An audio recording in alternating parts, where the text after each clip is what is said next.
Hey guys, welcome back to my channel for an all new episode recap of today's Days of Our Lives, December 3rd, 2025. So we start off with Brady and Tate. So Brady's just filling in Tate on exactly the real reason why Rachel is locked up at Bayview.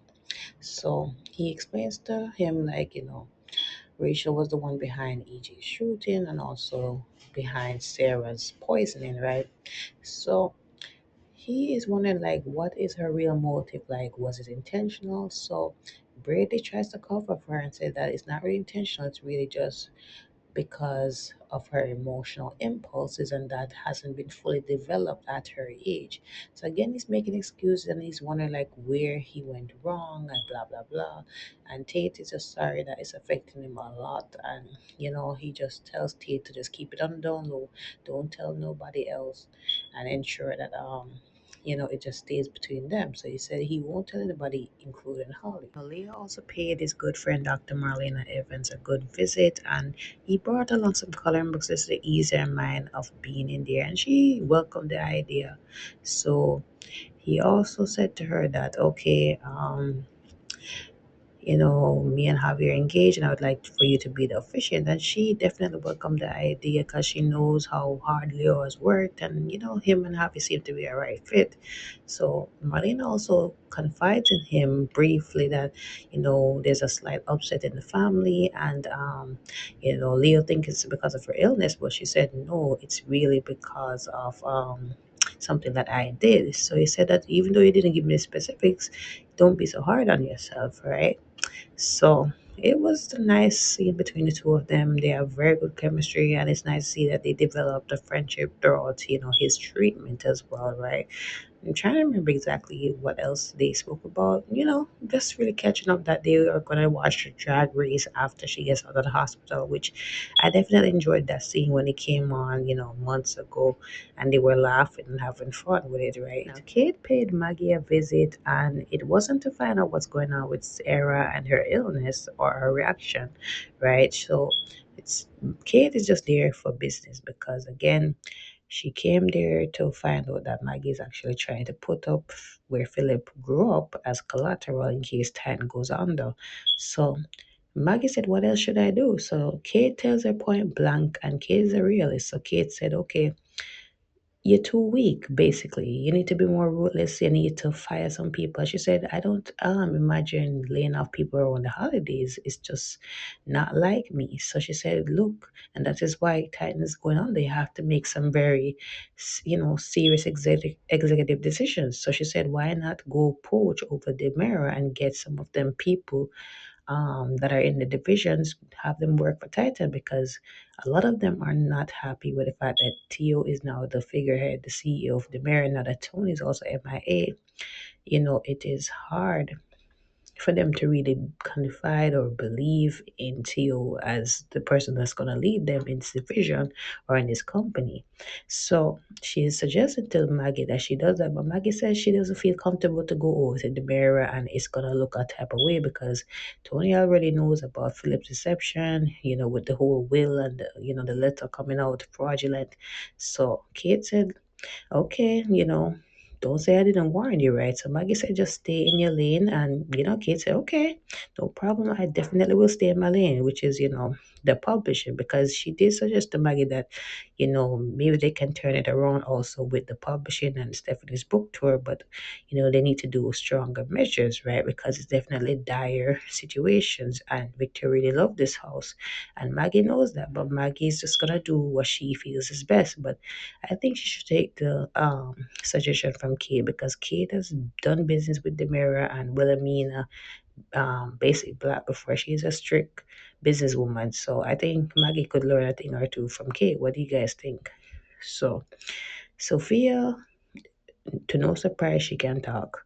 So she is there with Rachel and she, talks about how she cares about Tate and she knows that Rachel also cares about Tate. He's a good brother and they're now babies, so now they can be friends. And Rachel, even though I would disagree with her sassiness, that was definitely welcome. So she actually talked to Sophia said, "Look, we're not friends, and I really don't like this place." So she said, "Come on, it's okay, it's not like a trip to the movies because she said a trip to the spa first, but Rachel said that it's gross, and she said, okay, it's not a trip to the movies, but we definitely can get along here, and we probably have things in common." So she asked Rachel about why she ended up here. So she said that because I almost killed two people, you know um so she said, like, how did you end up doing that? So she didn't get into details. So Sophia also asked her about, her baby, how's he doing, and who ended up adopting him. And before she could get into detail, that's when Tate ended up coming in, right? And very surprised at the fact that Rachel is also there with Sophia. So he's asking her first why she there, but then so Rachel actually said that she's not talking, but she just saw me here and decided to come in to, like, just keep me company. So she decided to keep Sophia's secret of actually not talking, right? Tate had some time with Rachel at some point. We get into that. He did pay Sophia a visit and said that he's sorry about what happened to her and that hopefully she gets better, that he will visit her whenever he gets to visit Rachel. So Tate did tell Holly that what's going on with Rachel, that it's definitely severe, and that's why he hasn't really been returning her text or call, because Holly has definitely been whining, moping around about not getting a text back from Tate and wondering what's going on with him. And Ari said the world doesn't revolve around you. Maybe he's going through a family situation. Maybe he's studying. Who knows? He's gonna get back to you, right? So he tells both of them at the pub that this is what's happening, because he did pick up a check at the pub as well. And Holly said, I'll be there, anything that you need, right? So Tate ended up having to leave and said that he's going to visit Rachel. And, he ended up later on talking to Holly. Basically, he's just not really there. And Ari already knows that he is flunking a lot in school, and then this whole thing with Rachel. So now he definitely needs some time, right? Holly also spoke to Ari about, her new gig and that she has some mail to go through. She did see a serious mail that I guess I'm assuming it's what Alex saw recently and showed to Steve to look into it. So, anyways, Ari is just waiting around to see if Titan was gonna get back to her his internship, and Holly's like, "Why don't you ask your great grandmother, or you know?" Just see what she can like do for you. Maybe I can speak to somebody there. So she said, no, she'll wait around. She ends up talking to Kate about it, and Kate said, okay, why don't I go to the mirror and see if I can go speak to someone? Maybe they can, get an internship position ready for you, right? So she welcomes the idea because at first she was skeptical because, Ty and the mirror are enemies, and Kate is just saying, look, it's business, they're competitors. Let me see what I can find. Let me do that for you. Roman was also there, and she also was talking to both of them about her disagreement against Javi and Leo getting married. And, she's not really fond of Leo. I mean, she doesn't hate him, but she can't forget what he did to her dads. And she can't see how she's going to go to every family event and see him around and be related to him. And, you know, Kate is saying that, look, unlike your grandpa, Roman, like, I do not believe that you need to be, friends with somebody to just be around them, right? You don't have to like the person that your cousin is getting married to. And Roman, on the opposite, he's saying, your great grandma is very fond of him, and if she's very fond of him, then that means, he checks off, and maybe, you need to give him a chance, right? So Brady also spoke with Maggie and basically confided in her that, Rachel was behind Sarah's allergic reaction episode, right?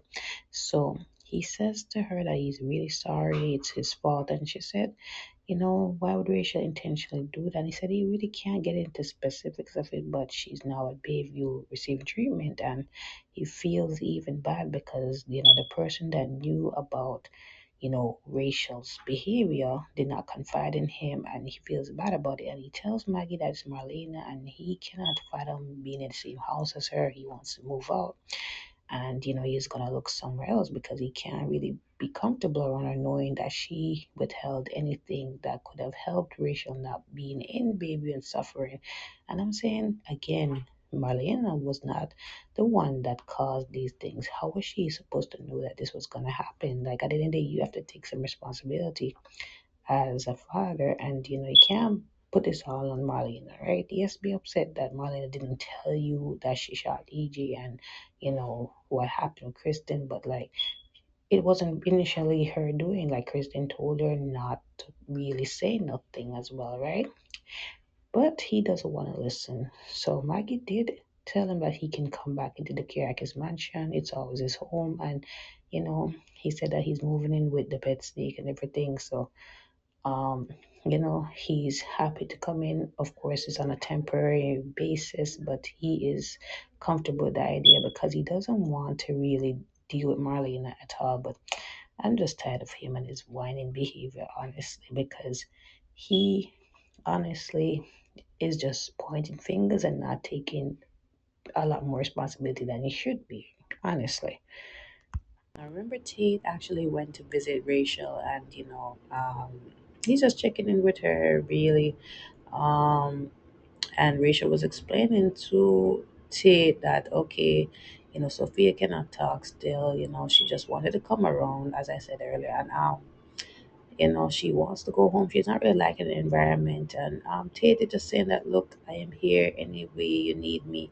I will always come visit you. Of course, the visit did cut short because the nurse came in and said that it's time to go, and of course she's upset again because Tate had to leave, and Sophia came back in, and Sophia thanks her for keeping her secret, and she said before Tate came in, um what were you gonna tell me, like who adopted my baby? So Sophia said, "You're not gonna like it, but it's Johnny Chanel." So, she's sorry that she had to tell her that, and she said, "No, it's not your fault." And, she turned around and started squeezing the paper cup. So, we already know she's gonna go up to some evil against Johnny Chanel. But let's see how this goes out because I've seen the spoilers that Johnny Chanel ended up pregnant. So, let's see how this is gonna go with baby T, right? So, anyways, guys, that is it for today's episode. Don't forget to like, follow, subscribe to my channel. Comment below your thoughts on today. Let me know what you guys think of this link up between Rachel and Sophia because this is not going to end well.